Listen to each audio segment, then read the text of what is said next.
Welcome to the First Unitarian Church of Worcester, Massachusetts. I'm Sarah Stewart, the minister here. It is wonderful to have all of you with us this morning.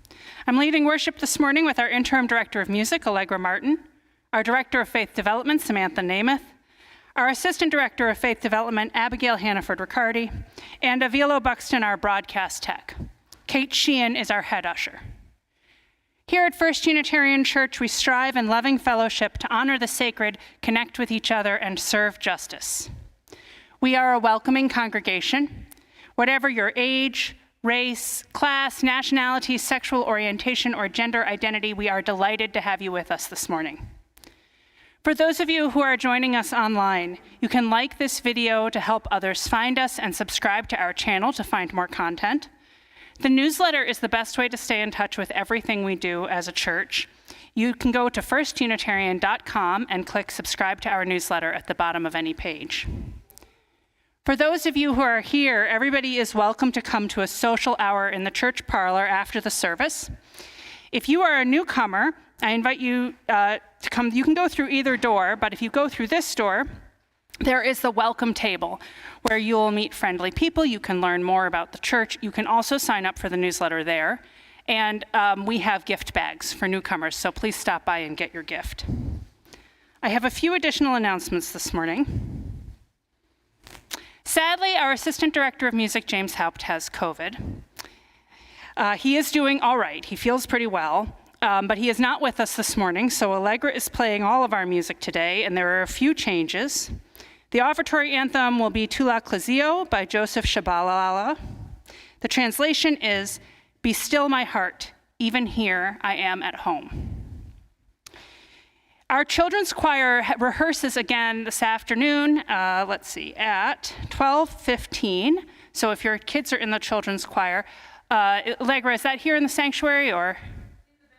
In the Bancroft room at 12:15. Next Sunday at 7 p.m., the Colgate University Choir will be giving a concert here in the sanctuary, and all are welcome. Your Finance Committee has been hard at work in preparing the budget for 2023. They are hosting a listening session today at noon in the chapel, so if you're interested in the budget or have any questions, please plan to come. This is the day the Lord has made. Let us rejoice and be glad in it.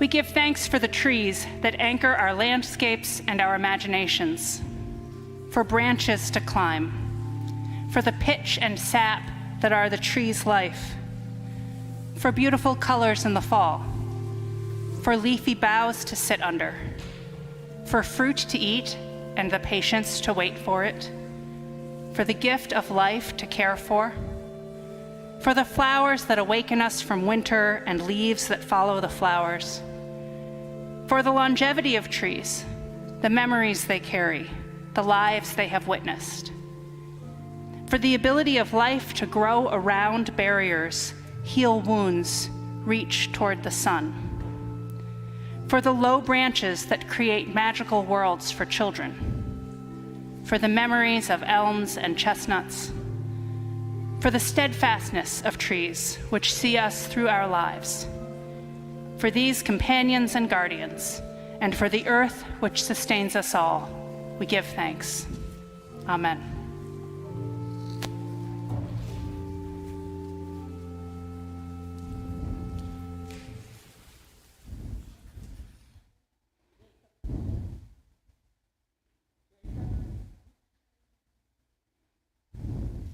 Jacob Melnick is going to light our chalice this morning.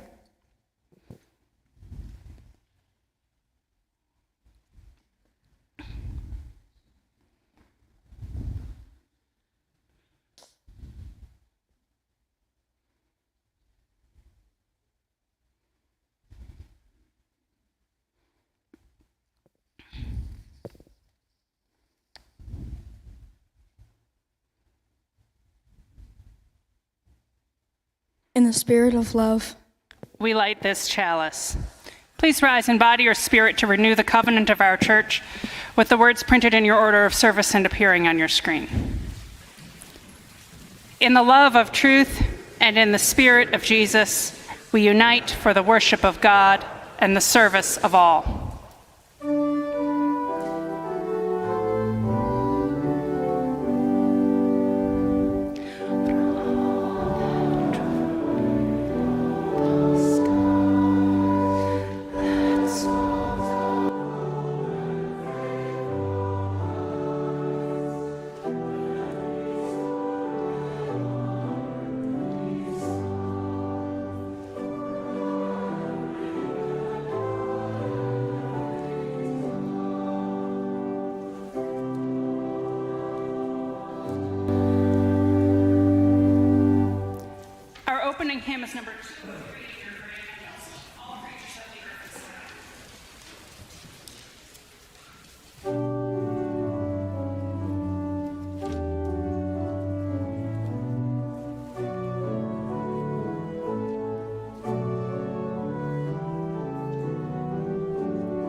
Please be seated. We have the delight of welcoming some new members to our church this morning. I'd like to call up our vice moderator, Laura Kirschenbaum, and our director of faith development, Samantha Namath. And I also invite our new members, Shannon Viff, Meg Swan, and Lexi Haley with their children.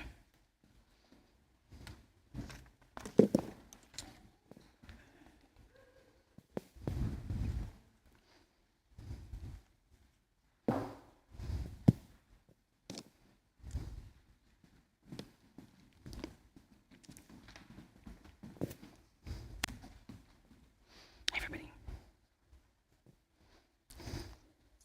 There we go. We at First Unitarian Church welcome you as new members of our congregation this morning. You have come to worship, play, work, and grow among us. Ours is a free faith. We have no creeds, and we hope you will bring your ideas and your beliefs to this church to share with others. I invite you to join with us in our covenant of truth, spirit, worship, and service. You have already signed our membership book and been welcomed into membership by the Prudential Committee. This morning, I invite you to celebrate that commitment in worship. Joining First Unitarian Church means helping to create this gathered community, sharing in its decisions, offering and receiving the gifts of the Spirit, supporting others, and being supported in return. If you will join us in this mission and work, say, I will. We welcome children in so many ways and at so many ages. We welcome Avriel, Shannon's two new twin babies, Sleeper, Winslow, Gabriel, Betty, into the community of this congregation. And I ask all the children of the church to rise.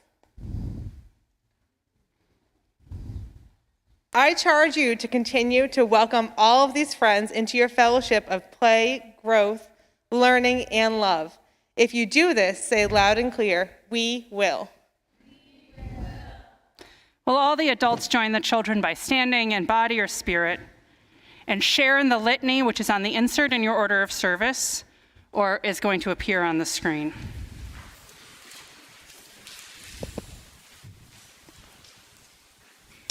Our church is a place of loving fellowship where we strive to honor the sacred, connect with each other, and serve justice. We are happy you have joined us on this path. We commit to walk with you in love. Our church is a place where all are welcome, people of all ages, genders, races, sexualities, and abilities are part of this community. You contribute to the beautiful diversity of our church. Our church is a place where people commit themselves to the greater good in love and spirit, in worship and service. The world needs all of us working together in compassion and joy. Our church is a place where everyone can grow and learn. We welcome you. Can we give them a round of applause?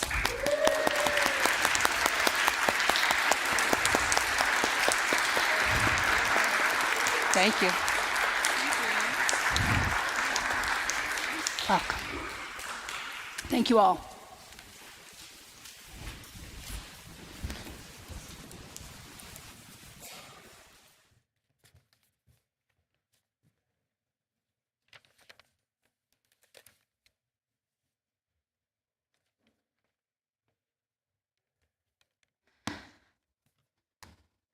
Good morning and Happy New Year. Today during faith development, some of our youth are coming of age, while others are going to be preparing a delicious luncheon for everyone here. So I want to invite all of you to enjoy that, and if you also want to come help, please feel free to join us when we are sung out. So we had the New Year last Sunday, but in Judaism, we celebrate additional New Years aside from the one we just had. There are actually 4 New Years throughout Judaism. The 1st of Tishri, 15th of Shavat, 1st of Nisan, and the 1st of Elul. The 1st of Tishri is one that most of us know as Rosh Hashanah, which translates to being the head of the year, and that takes place in the fall. However, today's story focuses on the 15th of Shavat, which is the new year for the trees, and that's actually going to be in February 5th. Or we also call it the tree's birthday, and that is called Tu B'Shvat. On this day, it is customary to eat for the first time a fruit of the new season and to plant trees in celebration of the holiday. Please enjoy the story that Abby and I have for you called Happy Birthday Trees. On Tu B'Shvat, we'll plant a tree, so grab the shovel next to me. On Tu B'Shvat, we'll plant a tree. First, we'll need to dig a hole so big that the tree can't rock or roll. On Tu B'Shvat, we'll dig a hole. In the hole, we'll place the tree and do it oh so carefully. On Tu B'Shvat, we'll place the tree. Then we'll fill the hole with lots of dirt. An extra shovel won't hurt. We'll fill the hole with lots of dirt. Next, we'll gently pat the ground to protect the tree's roots all around. On Tu B'Shvat, we'll pat the ground. Then we'll spray the garden hose and wet the tree and soak our clothes. On Tu B'Shvat, we'll spray the hose. Every day, we'll watch our tree. Many changes we will see.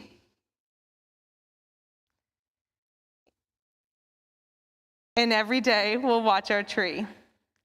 Happy birthday to the trees. Let's run and swirl and enjoy the breeze. Let's sing a song for all the trees. And when next spring the blossoms bloom, they'll fill the air with a sweet perfume. Next spring, when the blossoms bloom.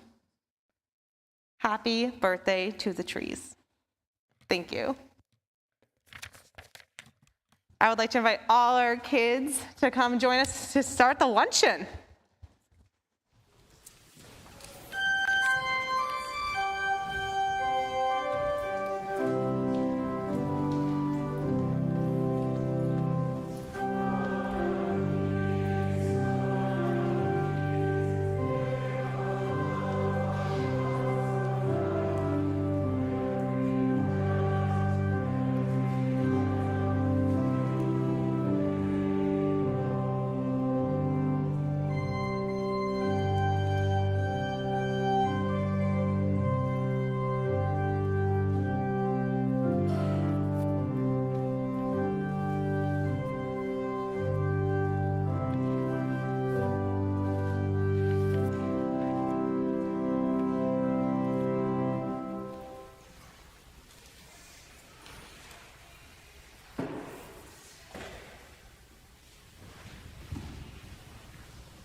Please join me in the common prayer. When I gesture to you, you'll say your response, which is printed in your order of service and appearing on the screen. We live by the sun, we feel by the moon, we move by the stars.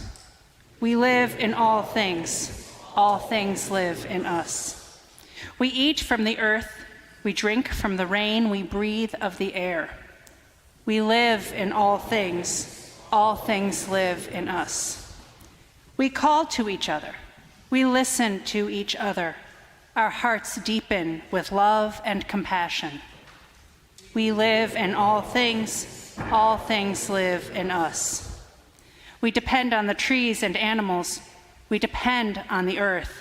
Our minds open with wisdom and insight.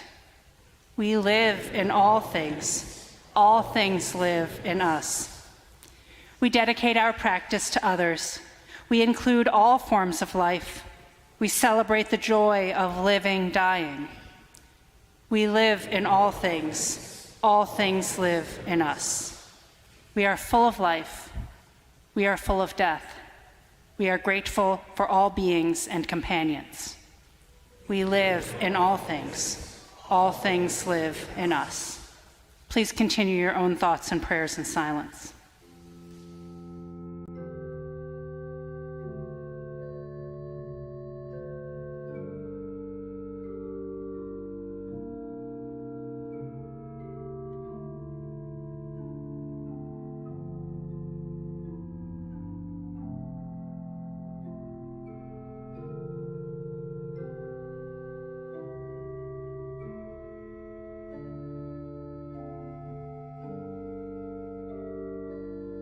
Prayer and meditation, we share the joys and sorrows of our church with one another. Linda Tartaglia lights a candle in memory of her beloved brother, Dominic Tufo, who died in December. Erin Howard lights a candle for her older daughter, who is struggling with severe anxiety and depression. We hold these prayers of healing and memory in our hearts. We know there are those joys and sorrows which go unspoken among us. We open our hearts to one another in compassion as we hear the prayer of Jesus sung by Ryuji Sato and accompanied by Eric Balboni.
Our ministries at First Unitarian Church thrive because of your support. In the past few weeks, our men's group, Use Guys, hosted a New Year's party for all ages with square dancing. We Agora, our summer program for children and youth, held its annual Yule Ball. And your finance committee has been hard at work on the budget for 2023 with a listening session today in the chapel at noon. The ushers will receive the morning's offering, or you may scan the QR code in the order of service. If you're online, you can text the number on your screen or go to firstunitarian.com and click Give Online at the top of any page. Everything we do as a church is thanks to your support. I invite your generous contributions for the good work of First Unitarian Church.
Our first reading is from the book of Job, chapter 38.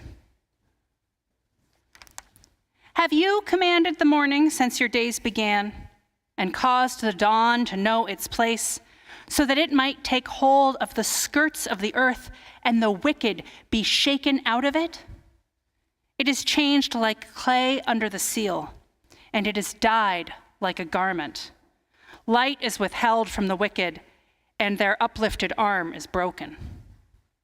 Have you entered into the springs of the sea, or walked in the recesses of the deep? Have the gates of death been revealed to you, or have you seen the gates of deep darkness? Have you comprehended the expanse of the earth? Declare if you know all this. Where is the way to the dwelling of light, and where is the place of darkness, that you may take it to its territory, and that you may discern the paths to its home? Surely you know, for you were born then, and the number of your days is great. Have you entered the storehouses of the snow? Or have you seen the storehouses of the hail, which I have reserved for the time of trouble, for the day of battle and war? What is the way to the place where the light is distributed, or where the east wind is scattered upon the earth? Our hymn is number 328 in your gray hymnals, I Sought the Wood in Summer. Please rise and body your spirit to sing.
Please be seated.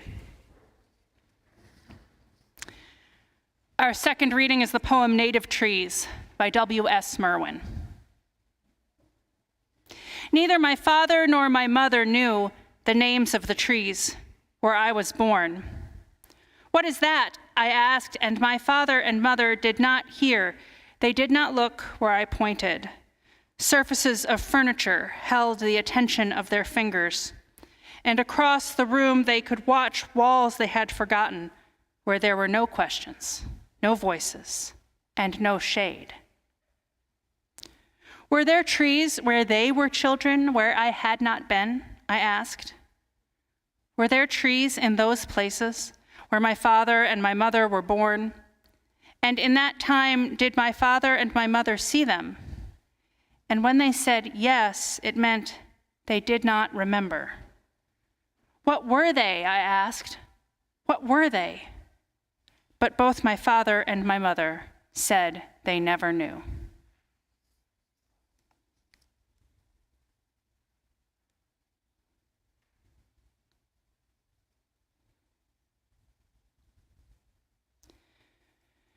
When I lived in central New Hampshire with 2 young children, our family looked for any opportunity for activities that got us out of the house. And I remember especially that on Sunday afternoons, nothing was open and we found ourselves hiking year-round. One of our favorite places to walk at all times of year was on the path going around the Quincy Bog in Rumney, New Hampshire. The brochure assured us that bears and fishers, beavers and falcons made the bog their home. The wildlife that we brought with us was always so loud and rambunctious that we never saw any other kind. But what we did see and what I came to look forward to were the large, beautiful trees growing in that natural and secluded spot. There's one cherry tree I particularly remember. Much of the forest was made up of mid-growth tree species, birch and white pine mostly.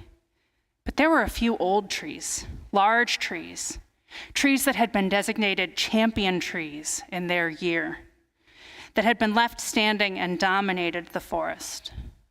The cherry tree, I remember, stood twice as tall as its neighbors, straight and regal. Another tamarack pine rose to almost 90 feet. The bog expanded noticeably during the 11 years that we lived there as the beavers went about their work. Volunteers kept having to build more wooden walkway to continue to make the bog accessible. With only a foot trail and no boat dock, the area was still and serene. I looked forward to seeing those trees. I felt pulled into their quiet presence. I am not the only person who remembers a favorite tree. I asked this question on Facebook this week, and several people, including many of you, shared pictures of your favorite trees, and we have a few of them to show you now.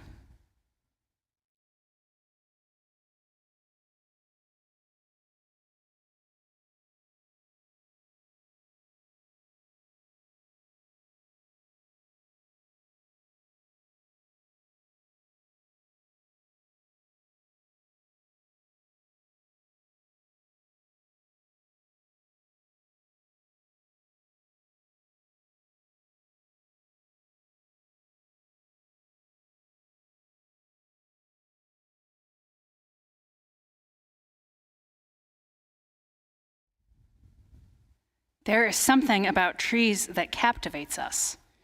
In The Lord of the Rings, J.R.R. Tolkien imagined that they were sentient forces with moral lives of their own.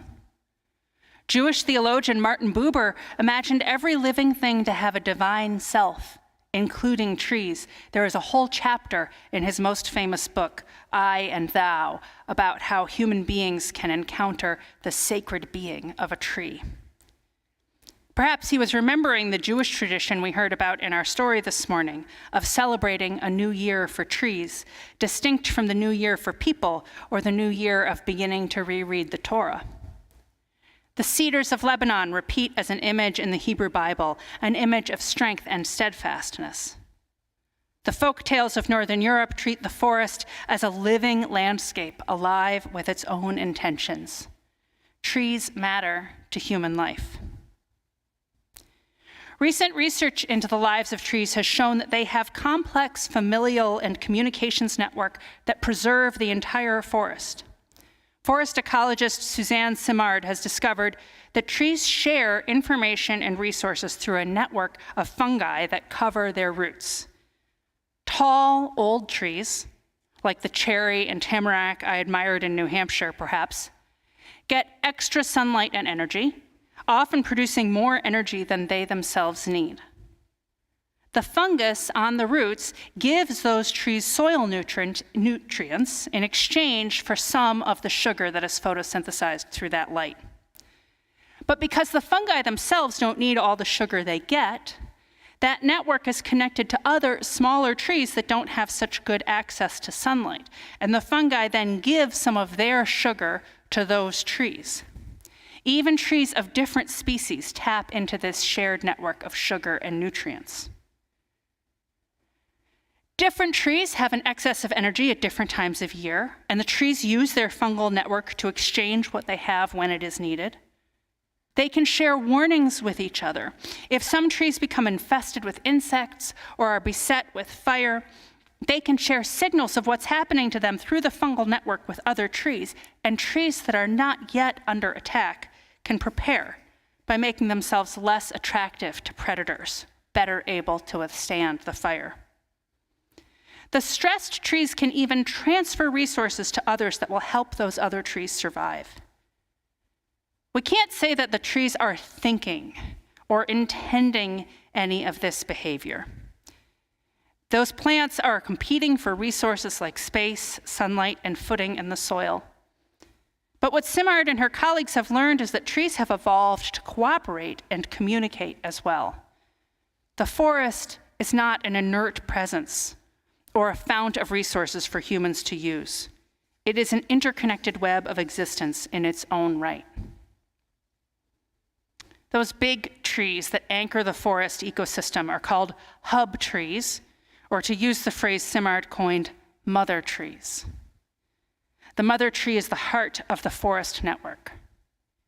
And if that part of the forest is clear-cut or indiscriminately logged, if the mother tree gets cut down, the health of the whole system suffers. The fungal network breaks down. It can no longer send and receive messages and resources. But if a forest is carefully managed, leaving the mother trees in place, harvesting smaller trees around it, that network helps the entire forest survive. In British Columbia, where Simard did much of her research, she found evidence that the Shuswap people, who are the Aboriginal people, have lived there for centuries, helped manage the forest actively. They did not cut down old trees. They harvested bark in sustainable strips, allowing the tree to survive, or they cut away side trunks, leaving the main trunk intact. They knew that they were living in community with the mother tree and her family. The forest was not a resource to be exploited, but a respected partner in life.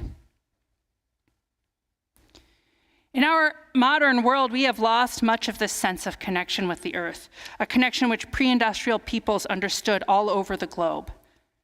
It's a deep irony that as our scientific understanding of the world and the universe have deepened, our sense of wonder and connection has attenuated. We know more about how the sun builds atoms and releases energy than ever before. Scientists have just reproduced this effect on Earth, with the possibility of vast sources of renewable energy. Yet in the words of philosopher Hannah Arendt, we can somehow imagine ourselves outside of the earth, free from dependence on it, ready to unleash all sorts of horrors through the manipulation of the atom. She decried this way we put ourselves outside the earth.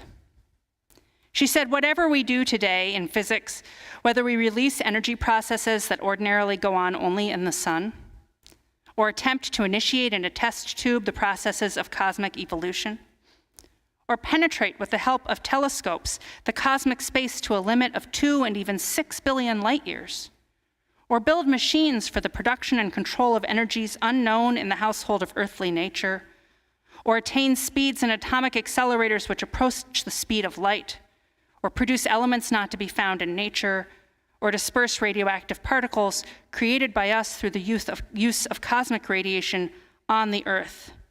We have learned to handle nature from a point in the universe outside the earth. She's writing this in the 1950s after atomic bombs had been used to end World War II and after the horrors of World War II. She wondered at the possibilities of modern science, but mourned what she called the risk of endangering the natural life process on the earth that is our universal home.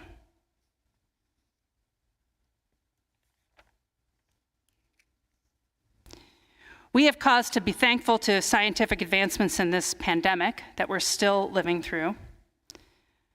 Bioscientists around the world worked together to create the COVID vaccines in record time, using new technology that could revolutionize vaccinations for many diseases. There's a third round of booster shots that's been available since the fall. I encourage all of you to get it. I know a lot of people who have COVID right now, and the vaccination booster is one of the best things you can do to protect yourself from serious illness. The COVID vaccines are a legitimate scientific breakthrough. But we still need to improve our relationship with the wildlife that harbor yet unknown diseases, who are losing their habitats and coming into ever closer contact with human beings. In the United States, we were able to mobilize our public health infrastructure to make the COVID vaccines available for free to everyone. Yet tens of millions of Americans don't have health insurance or access to reliable health care for their ongoing needs. Science deepens our knowledge of the world, but on its own, it does not connect us to each other or the environments on which our lives depend. We heard a beautiful passage from the book of Job as one of our readings this morning, and you may be familiar with the story of Job.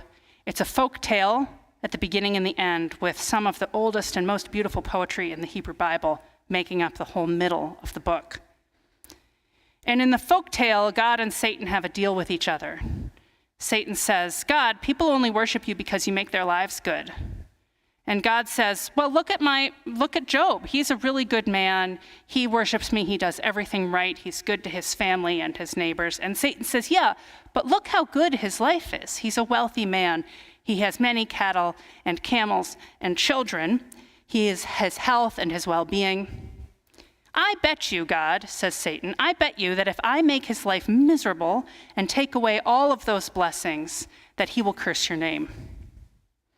God says, you're on. It's a cruel story because Job's livestock are stolen. His children die. His skin breaks out in sores. His friends come to give him terrible advice. Job knows that he has done nothing to deserve these curses. And he's correct because there's this bet going on, a cosmic bet in the background. But Job does not curse God. Instead, he calls God to appear and defend God's side of the covenant with Israel, which says, I shall be your God and you shall be my people. Job says, God, you have fallen down on your side of the covenant. Show up and defend yourself. And perhaps uniquely in the history of humanity, God shows up. God hears all of Job's complaints. But rather than weigh in on them, or apologize, or try to tell Job that he deserves what's happened to him, or make amends, God does not do any of those things. God says to Job, have you seen the wonders of the universe? Now, it's possible to hear that question with a sneer in God's voice.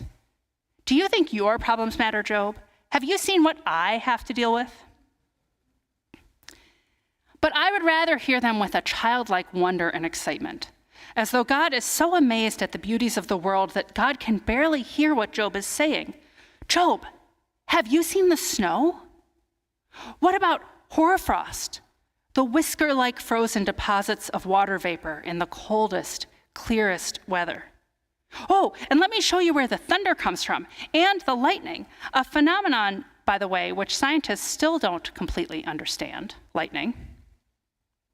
I hear God as an excited explorer, so in love with the universe that God can't stop sharing its amazements. It's not that Job's sufferings don't matter. It's that they are a part of a much bigger universe than Job has been imagining. I felt this way when I first saw the images from the James Webb Space Telescope. The Webb telescope is the largest telescope ever deployed in space, and it's capable of capturing beautifully detailed images of parts of our universe we've never seen before. Telescopes is one of the technologies that Hannah Arendt was worried about, but she might not have been able to imagine the beauties that they could show us. With the Webb telescope, we have seen images of the Southern Ring Nebula. I think we have that photo.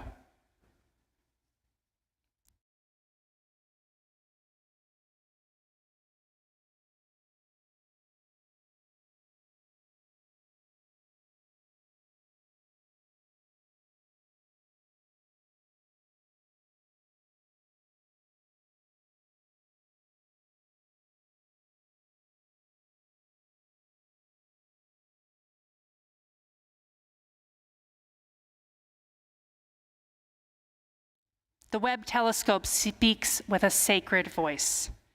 There are wonders in the universe we have not even begun to fathom. In reality, all these things are connected. The struggles we have here on earth, the moral effort to live in right relationship with our environment, our scientific breakthroughs here on earth, and the life of the cosmos, which we are just beginning to see. Without the universe, we would have no galaxy and no star. Without our sun, there would be no life. Without the simplest and most ancient forms of life on our planet, we would not have evolved. Without the myriad plants, insects, bacteria, and animals on the earth, we humans could not thrive. Without the well-being of distant landscapes like the Arctic ices and the tropical rainforests, we may all be in peril. The world is not ours to use up. It is a constant source of awe and wonder and part of the interdependent web of existence of which we are all a part. So I invite us to recommit to the earth and its well-being, to listen to the voice of the holy through the ancient words we heard this morning as it reminds us of the beauty and sacredness of the universe, and through these images and others like them. God said to Job, "Dawn is changed like clay under the seal, and it is dyed like a garment." If we reduce emissions, we preserve clear, smog-free mornings from Los Angeles to Beijing. God said, "Have you entered the springs of the sea or walked in the recesses of the deep?" By reducing plastic use and pollution, we preserve life in the oceans. Have you entered the storehouses of the snow? In the midst of our own nearly snowless winter, we can reduce carbon emissions to limit global warming and preserve the wonders of winter. Who has cut a channel for the torrents of rain, God asks. As flooding and drought feed off of each other in ever stronger cycles from Pakistan to California, may we learn to be respectful of nature and in awe of it, instead of believing it is here for our use. Human life can flourish and thrive on a planet in balance. Billionaires may be trying to make it to Mars, but we know that this earth is our home. It is not ours to dominate, but ours to understand. Connected to the universe, to the trees, and to all other life around us, our best future lies in cooperation and respect. I love you all. Amen. Our closing hymn is number 1064, Blue Boat Home, in the Teal hymnal. Please rise in body or spirit to sing.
Go forth into the world in peace. Be of good courage. Hold fast that which is good. Render to no one evil for evil. Strengthen the faint-hearted. Support the weak. Help the afflicted. Honor everyone. Love and serve the holy, rejoicing in the power of the Spirit forever. Amen. Please be seated.